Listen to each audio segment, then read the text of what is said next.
এবার 19 নাম্বার কি আছে, একই কিন্তু জাস্ট এখানে হচ্ছে মাইনাস আকারে দেওয়া আছে। 4x - 5 is equal to 11। তো এখানে আমরা যেটা করব, 4x রেখে -5কে এই ডান সাইডে নিয়ে আসবো, নিয়ে আসলে মাইনাস আছে এটার সাথে, এখানে আসলে কি হয়ে যাবে, প্লাস হয়ে যাবে। সো এখানে আমাদের 11 আর 5 যোগ করলে কত আসে, 16। এবার আবার 4 এবং x গুণাকার আছে, এখানে xকে রেখে আমরা হচ্ছে 4কে পাশে নিয়ে আসলে কি হয়ে যাবে, ভাগ হয়ে যাবে।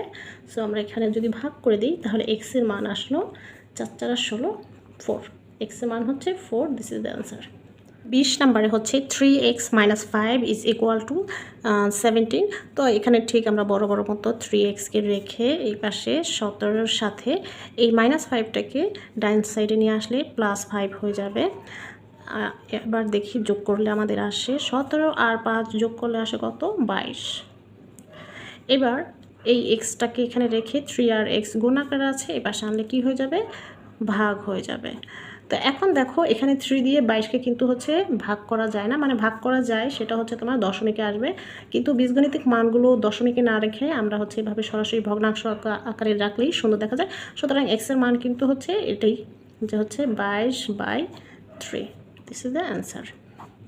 কি আছে, 7xকে আমরা রেখে এই পাশে মাইনাস, ও আচ্ছা, এই পাশে হচ্ছে আমরা এক্সের মানগুলোকে কিন্তু হচ্ছে এটা কিন্তু একটু ডিফারেন্ট।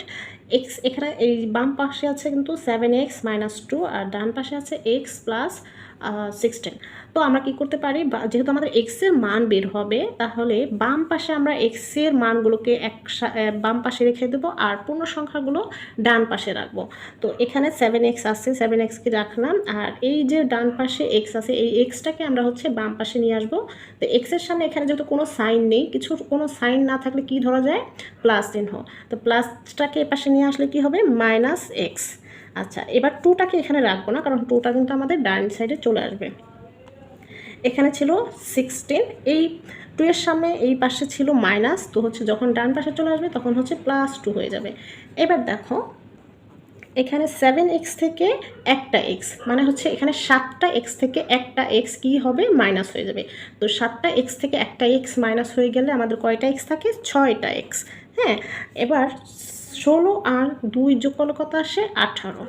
এবার ঠিক সেই আগের মতোই 6 এবং x কি আকার আছে, গুণ আকার আছে। তো আমরা হচ্ছে এখানে xকে রেখে এই 6টা পাশে যখন নিয়ে আসবো তখন হচ্ছে সেটা ভাগ হয়ে যাবে। এবার 6 দিয়ে 18কে ভাগ করলে কত হবে, 3 হবে। 3 3 6 18, তাহলে x এর মানই হচ্ছে আমাদের 3। ঠিক আছে।